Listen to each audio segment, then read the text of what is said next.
Okay, so let's have a look here at this flight that goes from Paris, Charles de Gaulle. Charles de Gaulle. And they do have de Gaulle over there. They're flying a Boeing 777-228. They're only at 35,000 feet. They departed late by 20 minutes, but they will arrive early by over 10 minutes. And they're taking the route from Paris to Atlanta, which is in Georgia in the United States, the southern United States, by way of eastern England, eastern Scotland, central Iceland. Now let's look at this. So they head out due northwest.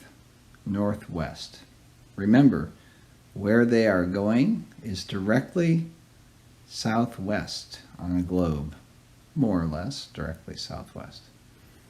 To get there, they are going northwest, and they go up through, well, let's see, they don't even get close to London. They're really far east of it. They go up through Peterborough. They cross directly over Leeds. They take a turn to the north from there, heading through Scotland. They can almost see Inverness out of the windows on the left. And then they cross over central Iceland, where finally they take a heading no longer due almost directly north.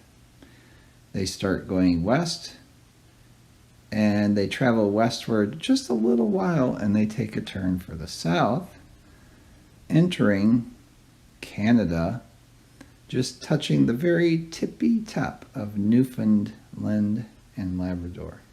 So just barely, just catching the very cusp, the tippy top northernmost point on Newfoundland.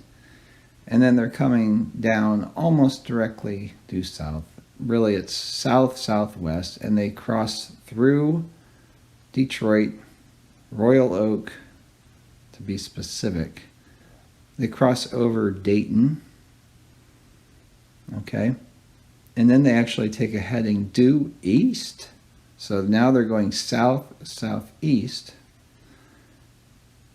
and we'll track their progress, I guess, but you can see that they're due to arrive in Atlanta by way of Detroit, by way of the tippy top of Newfoundland and Labrador,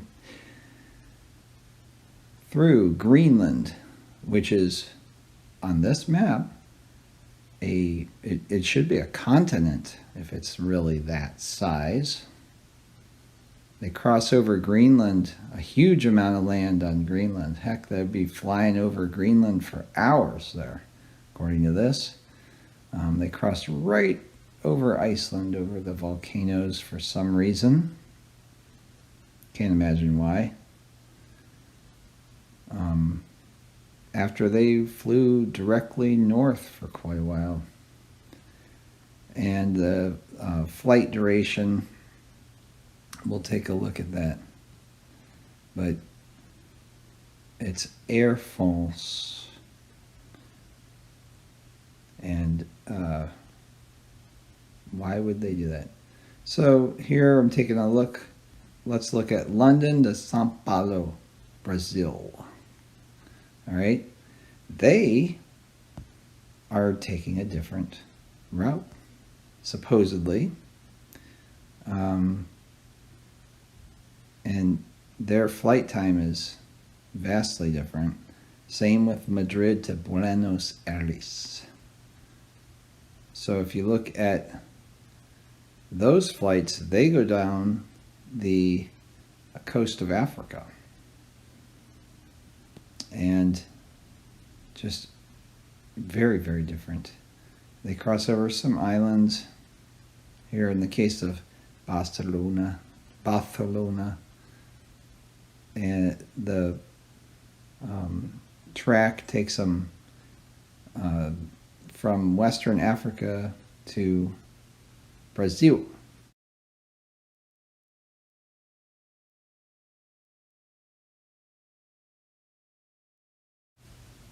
So the question that I have is, we have this lower track that you see here, and then we have this upper track, which we saw in the Paris to Charles de Gaulle. But we don't have a tweener. I don't see very many tweeners, you know. It's a disparity that I find very curious.